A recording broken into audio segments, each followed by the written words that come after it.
오늘 우리가 나눌 하나님의 말씀은 마태복음 6장 9절에서 12절 말씀까지입니다.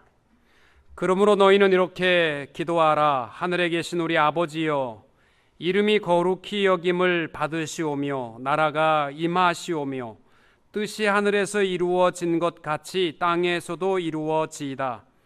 오늘 우리에게 일용할 양식을 주시옵고 우리가 우리에게 죄 지은 자를 사하여 준 것 같이 우리 죄를 사하여 주시옵고. 아멘.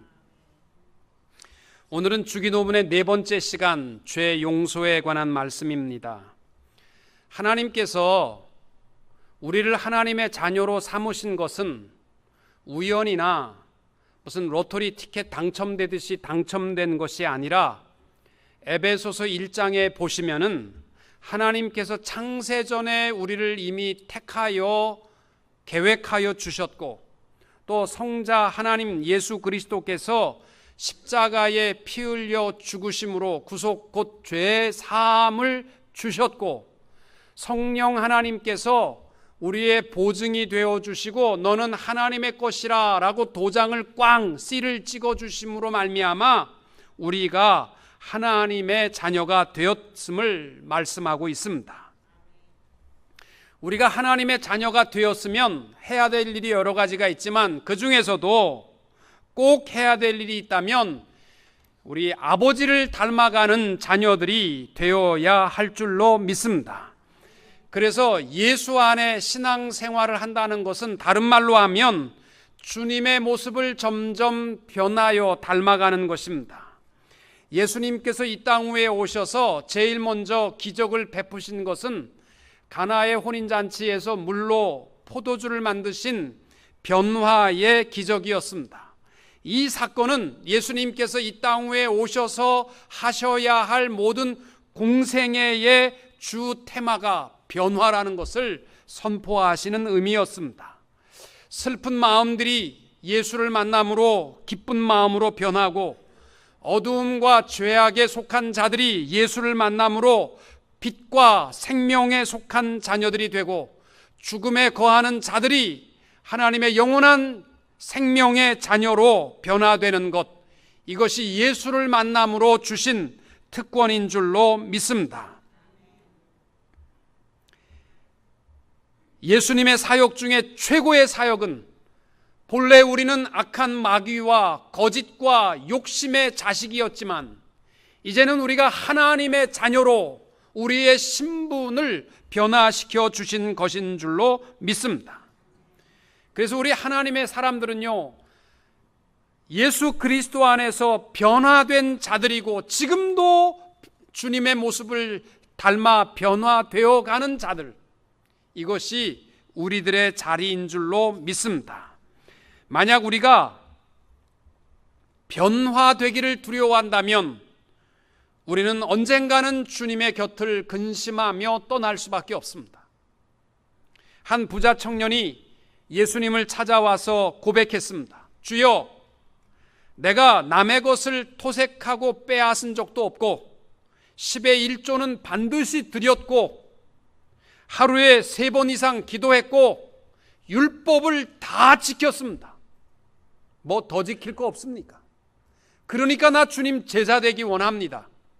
그랬을 때 예수님께서 내가 가지고 있는 모든 재산을 팔아서 가난한 자들에게 나누어 주라, 그리고 오라. 그랬을 때 이 부자 청년은 근심하고 돌아갔습니다. 우리들도 똑같습니다. 나의 무슨 착한 일이나 행위를 자랑하러 교회에 오는 것이 아닙니다. 주 안에서 변화될 것을 결단하고 오지 아니하면 언젠가는 우리는 교회를 나가면서 근심하고 늘 나갈 수밖에 없게 될 것입니다.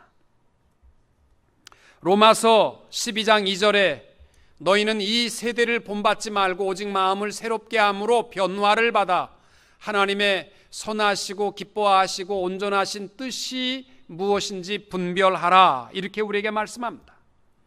여러분, 우리 교회 안에서도요, 성도들과 함께 교제할 때에 그저 한 주 나오고 한 주 결석하는 사람하고 가까이 지내면요, 나도 자꾸 손해보는 느낌이 들어요. 매주 오면 나도 한 주씩 결석해야지, 그런 마음이 들게 되고요.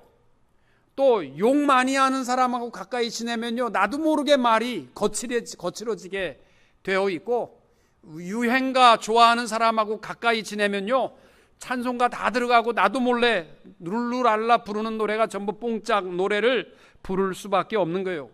영향력을 받으면서 살아가는데, 여러분들 교회에 와서 기왕 가까울 거 예수님과 가장 가까우시기를 축복합니다. 그래서 예수님 닮기를 원합니다. 주님 닮되 우리가 꼭 닮아야 할 것이 있다면 그것은 용서하는 삶입니다. 우리 주기도문을 계속 나누고 있습니다. 주기도문은 7개의 간구 문장으로 되어 있습니다. 처음 3가지는 하나님을 바라보는 간구입니다.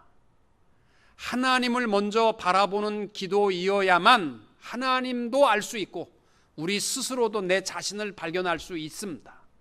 하나님의 이름이 거룩히 여김을 받으시고 하나님의 나라가 임하시고 하나님의 뜻이 이 땅 위에서 이루어지고, 그리고 지난 시간에 나누었던 것은 우리에게 일용할 양식을 주옵시고 오늘은 우리 죄를 용서해 주옵시고 라는 것입니다. 여러분, 설교자들이 설교하기 힘든 것 중에 하나가 바로 이 용서의 설교입니다. 더군다나 이 예배 시간에 은근히 미운 성도가 하나 앉아 있으면 설교 용서에 대한 설교하는 게 참 어렵습니다. 용서하랍니다. 성경에 용서하라고 하니까 우리 용서해야 되지 않겠습니까? 이런 설교는 할 수 있겠지만 진실한 마음의 설교는 참 어렵습니다. 그래서 저도 이 용서를 설교하기 위해서 수백 번 하나님 앞에 회개하고 용서함을 구하고 말씀을 전하려고 합니다. 제일 먼저 우리가 나눌 말씀은 기독교 신앙의 최고의 축복은 죄 용서라는 사실입니다. 우리가 하나님으로부터 받은 은혜가 참 많습니다. 만약에 그 많은 은혜와 축복들 중에서 딱 하나만 누릴 수 있다면 여러분 뭘 누리시겠습니까? 그건 두말할 것 없이 죄 씻음의 축복인 줄로 믿습니다. 예수님께서는 우리의 모든 근본적인 문제가 죄고 죄 씻음만 이루어지면 나머지는 주 안에서 온전하게 변화될 줄로 믿습니다. 예수님 앞으로 수많은 사람들이 모여들어서 환자를 데리고 와도 주님을 만날 수가 없었습니다. 그래서 중풍병자의 친구들이요, 자기 친구가 주님을 만나면 꼭 나을 것 같은데 만날 수가 없으니까 지붕을 뚫고 침상을 친구들이 내려가지고 주님 앞으로 아픈 친구를 딱 내려놓았습니다. 대단한 거죠. 그러니까 주님이 그 중풍병자를 보고 마가복음 2장 5절에 보면 이렇게 말씀해요. 예수께서 그들의 믿음을 보시고 중풍병자에게 이르시되 작은 자야 내 죄사함을 받았느니라. 이게 시비가 붙어가지고 서기관들이 저놈이 누군데 도대체 죄사함에 대한 얘기를 하느냐 무엄하다 그래가지고 막 예수님을 모함하기 시작합니다. 그런데 우리 눈으로 볼 때는요, 그 중풍병자에게 가장 절실히 필요한 거는요, 일어나는 거예요. 중풍병 낫는 거예요. 근데 주님의 눈으로 볼 때 가장 절실한 건요, 죄 문제 해결이었습니다. 죄 사함의 축복이 우선적으로 이루어져야 나머지가 다 축복이지, 이거 해결 안 되면요 나머지 다 아무것도 아닙니다. 왜냐하면 인류가 고통을 당하는 근본적인 이유가 질병 때문도 아니고 가난 때문도 아니고 다 어디서부터 시작됐냐면 죄로부터 시작되었기 때문입니다. 예수님께서 이 땅 위에 오신 이유에 대해서 주님은 죄 사함을 위해서 이 땅 위에 오셨다고 말씀합니다. 마태복음 1장 21절에 보면 예수님의 출생 기록입니다. 아들을 낳으리니 이름을 예수라 하라. 이는 그가 자기 백성을 그들의 죄에서 구원할 자이심이라. 죄를 구하기 위해서 오신 자라고 말씀합니다. 그리고 마가복음 2장 17절에 보면 예수님께서 내가 왜 이 땅에 왔느냐 목적을 설명하실 때에 예수께서 들으시고 그들에게 이르시되 건강한 자에게는 의사가 쓸데없고 병든 자에게라야 쓸데있느니라. 나는 의인을 부르러 온 것이 아니요 누구를? 죄인을 부르러 왔다. 예수님은 죄인의 문제를 해결하기 위해서 오셨다라고 말씀합니다. 그리고 예수님께서 마지막 조롱의 십자가를 짊어지시고 조롱하는 자들을 향하여 비웃는 자를 향하여 마지막 십자가에서 선포하신 말씀이 누가복음 23장 34절에 보면 이에 예수께서 이르시되 아버지 저들을 사하여 주옵소서 저들이 하는 것을 알지 못함이니이다. 그러니까 예수님은요 오신 것도 죄 문제를 위해서 오셨고 왜 오셨냐? 죄 문제에 위해서 오셨고 마지막 십자가에서도 용서하시고 가시는 삶이 우리의 예수님의 삶이셨습니다. 여러분 구약의 백성들은요 정확한 의미도 모르는 채 어린 양의 피를 흘려야만 했습니다. 하나님 앞에 나올 때마다 속죄의 제단 앞에 어린 양의 각을 뜨고 소리내는 그 양의 목을 따서 피 흘렸습니다. 왜 그렇게 했습니까? 죄 씻음의 중요한 의미였던 것입니다.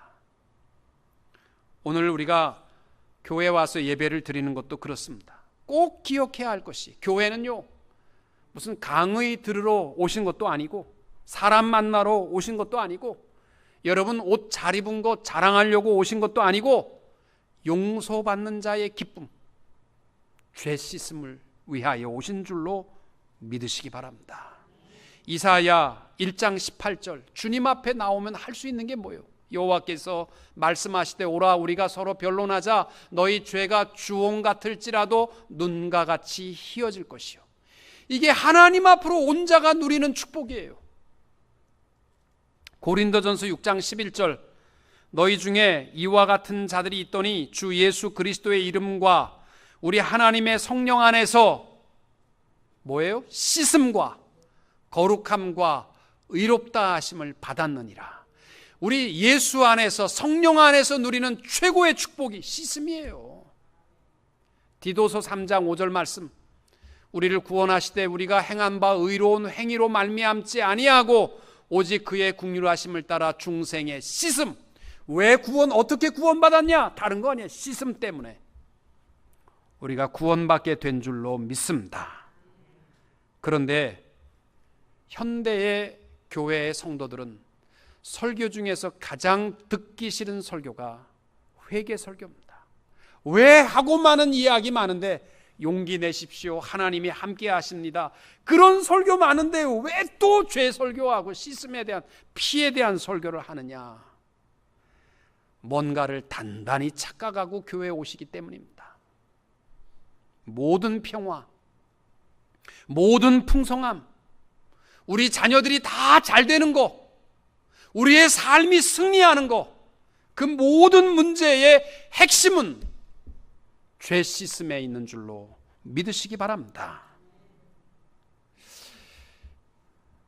죄에 대해서 우리말에는 간단하게 죄라고 되어 있지만 원어 성경에 보면요 죄라는 표현이 여러 가지로 나와 있습니다. 죄가 뭐냐? 제일 대표적인 단어가 하말티아라는 단어예요. 이거는요 타겟, 관역에서 화살이 벗어났다는 거예요. 하나님께서 우리에게 원하시는 삶과 생각과 행동의 반경에 미치지 못하는 모든 행위들이요 죄라는 것이 하말티아라는 단어입니다. 또 파라바시스라는 단어가 있어요. 선을 그어 놓았는데 그 선을 침범했다라는 뜻이에요. 마치 자동차 타고 갈 때 옐로우 라인이 거 있는 것은 넘어가지 말라는 거예요. 저쪽에서 차가 오기 때문에 부딪히면 죽는다는 거예요. 하나님께서 공의와 진리의 선을 쫙 그어놨는데 그 원칙에서 벗어나는 것을요 파라바시스, 죄라고 말합니다. 또 파라푸토마라는 단어가 있어요. 이건 미끄러져서 넘어졌다라는 뜻입니다. 서 있어야 할 사람이 자제하지 못하고 미끄러져 넘어진 상태를 의미하는 단어입니다. 자기 감정이나 욕정 등은 우리가 순응하여 따라야 할 대상이 아니고 다스리고 셀프 컨트롤, 제한해야 할 거예요. 그런데 많은 사람들이요, 미끄러 넘어지면서도 뭐라고 얘기냐면 어쩔 수 없어, 하나님이 내 감정을 이렇게 만드셨으니까. 어쩔 수 없어, 하나님이 나를, 내 마음을 이렇게 만드셨는데 내가 어떻게, 나는 내 본성에 충실할 수밖에 없어, 이러면서 죄 짓는다고요. 그게요, 넘어지는 파라푸토마라는 단어입니다. 또 야노미아라는 단어가 있어요. 이거는 노미아라는 말이 법이라는 단어고, 아가 붙으면은 반대 낫을 의미하는 것으로서 아노미아는 불법, 법을 어기는 행위들을 말합니다. 그리고 마지막으로 오페일레마라는 단어가 있어요. 이건 채무, 빚진다, 이것을 가리킬 때 오헤일레마라고 씁니다. 오늘 본문에 예수님께서 우리 죄를 용서해 주옵시고 라는 단어는 5가지 중에 몇 번이겠습니까? 5번이지요. 당연하죠. 5번이죠. 우리의 빚을 탕감해 달라라는 그러한 기도입니다. 이 사하여 달라라는 말이 아피엠이라는 단어로서 탕감한다라는 뜻이거든요. 그래서 영어 성경을 보시면은 정확하게 이렇게 되어 있습니다. Forgive us our debt, as we have forgiven our debitor. 빚진 자를 우리가 탕감해 준 것처럼 하나님 우리의 진 빚을 탕감해 주세요, 이 기도입니다. 그러면 문제는 하나님 앞에 여러분 얼마나 빚지셨습니까? 아니, 나 하나님 앞에 돈 빌린 거 없는데요. 나는 하나님 앞에 빚진 거 없어요. 또 요즘 사람들이 좋아하는 얼마면 돼요. 그래갖고 얼마면 돼요 이렇게 해결하려고 그러는데요, 하나님 앞에 진 빚이 뭐냐면요, 창조주 하나님의 의도대로 살지 아니하고 우리의 책임과 의무를 행하지 못하고 오히려 욕심과 거짓의 종이 되어 말과 행실에 행하는 부끄러운 것들, 이게 다 빚이라는 것입니다.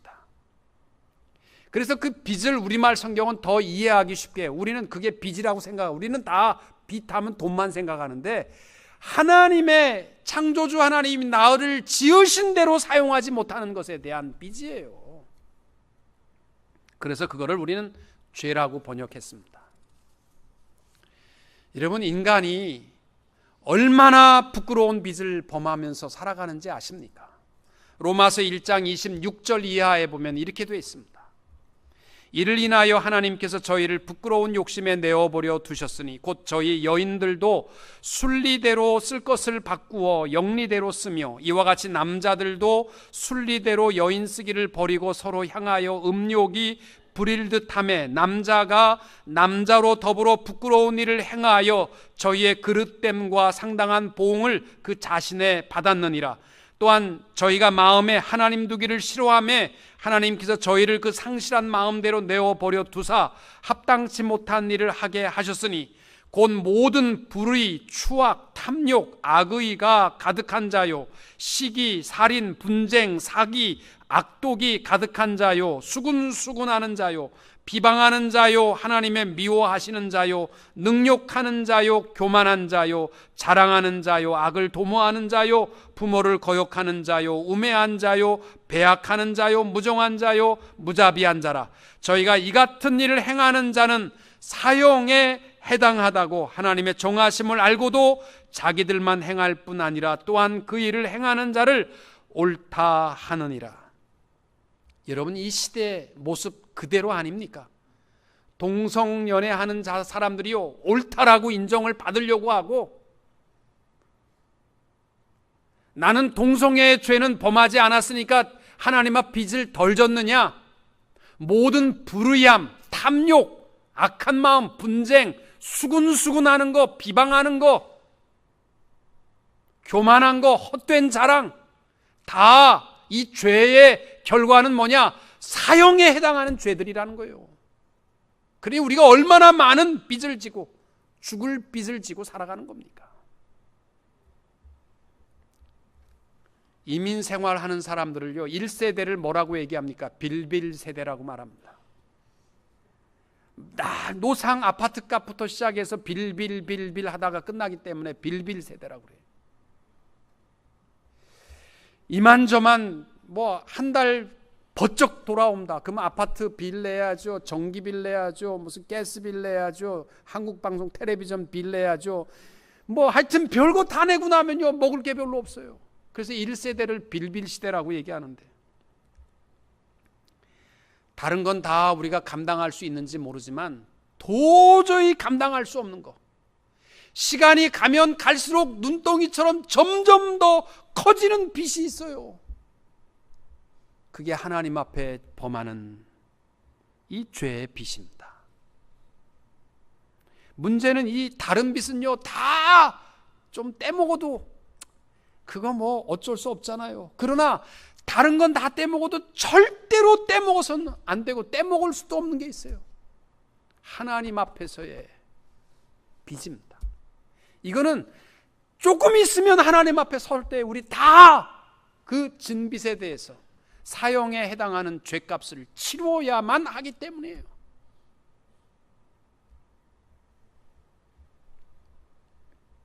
여러분 한번 생각해 보십시오. 우리 주위에 부자가, 굉장한 부자가 살면 그게 또 자랑이지 않습니까? 혹시 여러분 이런 분 알고 계십니까? 뭐 아시는 분도 계실 수도 있겠죠. 베버리 힐스에 살고 계시는 분인데 집값이 5천만 불입니다. 안 놀라십니까? 15년 전 값이 5천만 불입니다. 집 페이먼트 10년 전에 다 끝났습니다. 그 집에 들어가 보시면 모든 가구가 이태리 맞춤 가구로 완벽하게 해놓았고, 정원도 으리으리하게 세상에 제일 좋은 나무는 다 갖다 놓았습니다.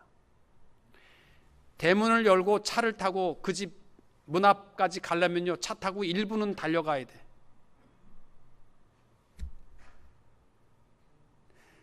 그 아내는 미스 코리아 출신입니다.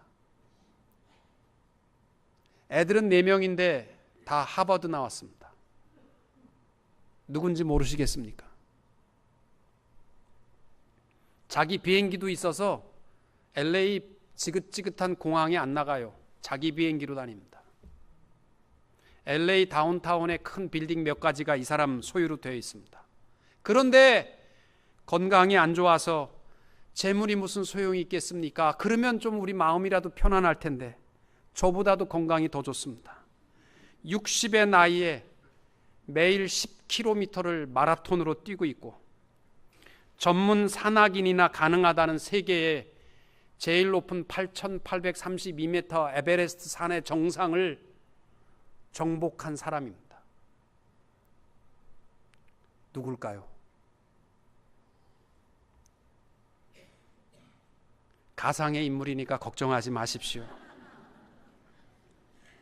근데 만약에 이 사람이 세금을 안 내갖고 빚이 3천억 불이 있다. 그동안 밀려서. 조금 있으면 체포하러 갑니다. 그러면 여러분 부러워할 게 뭐가 있겠습니까? 빚이 없다 할지라도 하나님 앞에서 우리의 눈덩이처럼 커진 이 빚은요 얼마면 돼? 이걸로 해결 안 되는 거예요. 조금만 있으면 하나님의 보좌 앞에 서서 그 심판을 받아야 할 것이 죄의 값인데, 이것이 우리의 고민인, 만약 그 사람이 이 땅 위에 아무리 떵떵거리고 살아도요 하나님 앞에 진빚이 해결되지 않았다면, 요만한 진빚이라도 해결되지 않았다면 그 사람은 불쌍한 사람입니다. 성경이 말씀하는 복음이 뭐냐? 이겁니다. 우리 스스로는 해결할 수 없는 하나님 앞에서의 모든 이 빚을 하나님 스스로 독생자 예수 그리스도의 십자가 안에서 다 갚아주셨다. 이게 복음인 줄로 믿으시기 바랍니다. 골로새서 2장 13절 14절 말씀이 그거예요. 그가 우리를 흑암의 권세에서 건져내사 그의 사랑의 아들의 나라로 옮기셨으니 그 아들 안에서 우리가 속량 곧 죄사함을 얻었도다. 여러분, 예수 믿는 사람들은요 착한 사람들 아닙니다.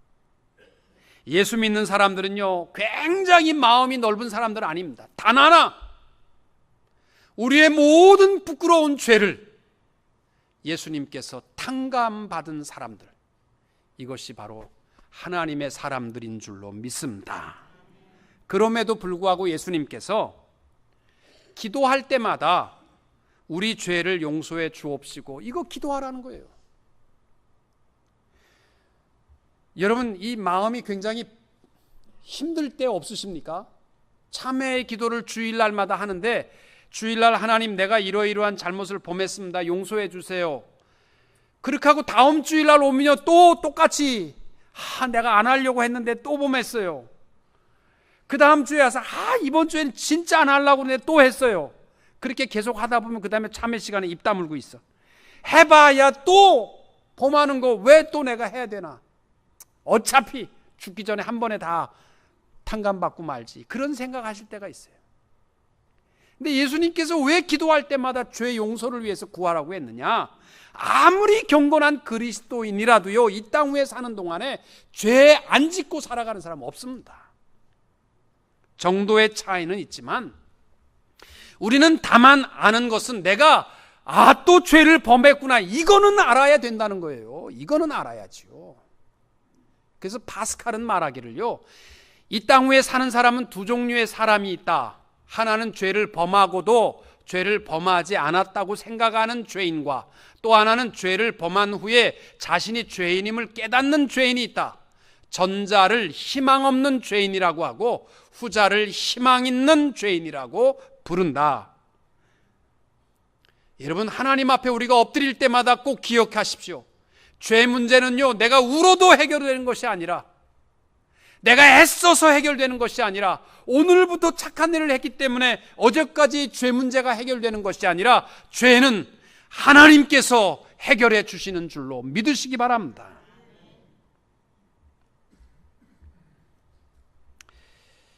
로마서 3장 10절, 기록된 바 의인은 하나도 없나니. 그러니까 우리가 늘 하나님 앞에 엎드릴 때마다 내 죄 문제를 고백하고 자백할 수 있어야 됩니다. 여러분, 죄인에게 있어서 용서받는 단 하나의 조건이 있다면, 내가 죄를 범했구나, 내가 잘못했구나, 내가 이렇게 살지 말아야지, 이것보다 더 필요한 건 없습니다. 여러분, 자녀를 키울 때에 우리 애들이 나가서 죄를 범하게 되면 우리 어떻게 해요? 데려다 놓고 너 이러이러 잘못했지. 아빠, 그거는 내가 잘못하고 싶어서 한 거 아니야. 내 친구가 옆에서 꼬시는데 내가 어쩔 수 없었어. 그러면 뭐예요? 손 들고 서 있어. 그거는요, 용서받을 가치가 없는 거예요. 어떻게 해야 할 때까지? 아빠, 내가 잘못했어. 아빠, 내가 다시는 그러지 않을게. 손 내려. 그러면 아버지가 또 범했어?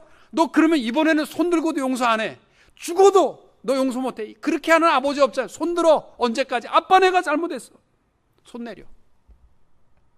죄 용서는요, 대가를 요구하는 거 아니잖아요. 아들이 죄 범했다고 그래서, 그래, 너 잘못했어, 저금통 다 갖고 와, 돈 다 냈고, 이렇게 하는 아버지가 어디 있어요? 잘못했어요, 그러면 용서되는 거예요. 요한일서 1장 9절과 10절, 만일 우리가 우리 죄를 자백하면 이거 하나입니다. 그는 미쁘시고 의로우사 우리 죄를 사하시며. 그래서 어거스틴은 이런 말을 했어요. 하나님도 회개하지 않는 죄인은 용서하지 못하신다.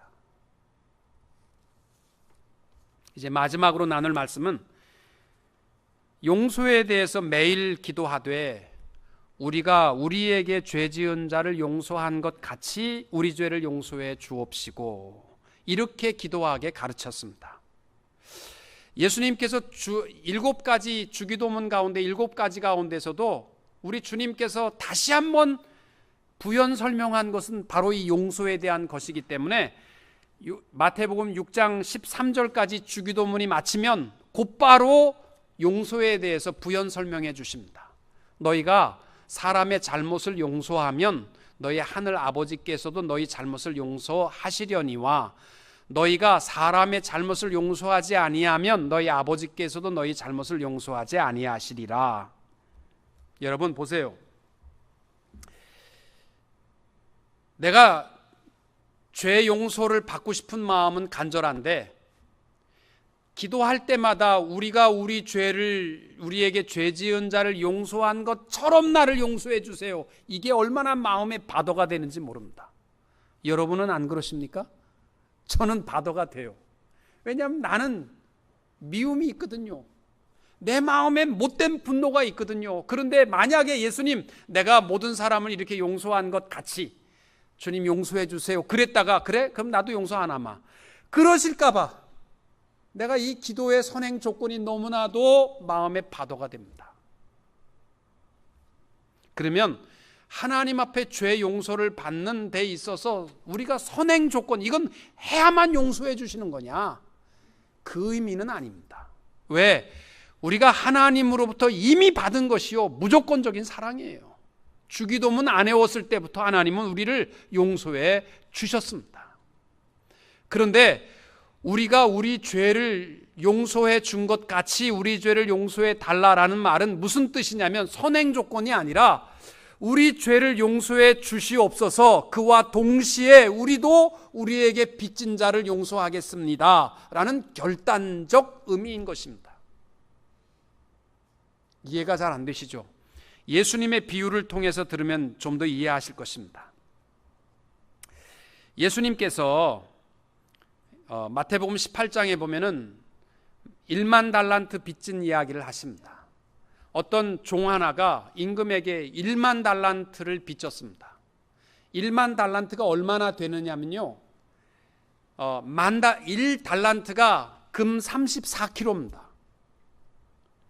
금 1kg가 요즘 어저께 내가 설교 준비하면서 찾아보니까 금 1kg가 4만 1천 얼마더라고요. 그러니까 금 34kg 1달란트의 값이 약 136만 불이에요. 1달란트가. 그러면 10,000달란트면 얼마냐? 발음하기도 어렵습니다. 136억 불입니다. 어마어마한 용서를 받은 거예요. 갚을 길이 없어서 용서받았습니다. 그리고 이 사람이 나오다가 보니까 자기에게 빚진 사람이 있는 거예요. 그 사람이 얼마 빚졌냐면 100데나리온을 빚졌습니다. 그럼 이 데나리온은 또 뭐냐? 1달란트가 6,000데나리온입니다. 그러니까 100데나리온을 금값으로 오늘날로 환산하니까 약 2만 불. 큰 돈이죠. 근데 문제는요, 나한테 2만 불 빚진 놈 용서하지 못해가지고 옥에 가두고 때리게 하고 괴롭게 하는 거예요. 나는 지금 136억 불을 용서받고 나왔는데 2만 불 빚진 놈을 용서할 수 없어서 그걸 막 괴롭게 하는 거예요. 그러니까 임금이 화가 나서 이놈 너 다시 와서 갚아라. 그 이야기예요. 여러분 생각해 보세요. 만약 우리가 선행 조건, 하나님 내가 내게 빚진 자를 용서한 것처럼 주님 나를 용서해 주세요, 이런 기도라면 무슨 기도냐면, 하나님 내가 2만 불 용서했으니까 136억 불 없던 걸로 퉁칩시다. 그거는 있을 수 없는, 이건 감히 비교할 수 없는 돈이잖아요. 내가 2만 불 용서했으니까 136억 불 퉁칩시다. 어차피 빚인데 뭐. 그거는 있을 수 없는 거예요. 비교할 수 없는 거예요. 다만 내가 어마어마한 빚을 용서함을 받았으니까 2만 불 나 용서하고 사는 것 당연하지 않습니까? 이 마음이 바로 우리가 우리에게 죄 지은 자를 용서한 것 같이 우리 죄를 용서해 주옵시고, 이 기도인 줄로 믿으시기 바랍니다. 사랑하는 성도 여러분, 용서가요 참 어렵습니다. 저도 목사니까 그래 좀 너그러운 마음을 가지고 용서하려고 마음을 먹었다가도 하는 짓거리 보면, 아유 내가 저런 걸 내가 뭐하러 용서해. 그래 마음이 또 그냥 확 캥겨가지고 용서하고 싶은 마음이 또 없어져. 하나님 앞에 엎드리면 용서해야지. 아유 저런 꼬라지를 내가 왜 용서해. 그게 우리 마음이에요. 그래서 우리가 하나님 앞에 엎드릴 때마다 반드시 확인해야 할 것이 뭐냐면, 탕감받은 자의 그 기쁨을 회복하면 해결됩니다. 여러분, 제가 이렇게 인자한 목사가 된 이유가 인격이 잘나서가 아니라 하나님 앞에 빚을 너무 많이 탕감받았기 때문입니다. 그 이유 하나예요. 로마서 12장 19절 20절 원수가 줄이거든 먹이고 목마르거든 마시우라. 우리 힘으로 안 돼요. 하나님이 나를 용서하신 것을 기억하면 합니다. 골로새서 3장 13절 14절 누가 네게 혐의가 있거든 서로 용납하여 피차 용서하되 주께서 너희를 용서하신 것과 같이 너희도 그리하고. 여러분, 용서는 여러분 인격으로 불가능합니다. 하나님 앞에 엎드릴 때마다 내가 얼마나 많은 하나님의 진빚을 탕감받은 하나님의 자녀인 것을 확인하고 우리에게 빚진 자를 용서하며 예수님을 닮되 주님의 그 용서함을 닮아가는 성도님들이 되시기를 주님의 이름으로 축원합니다.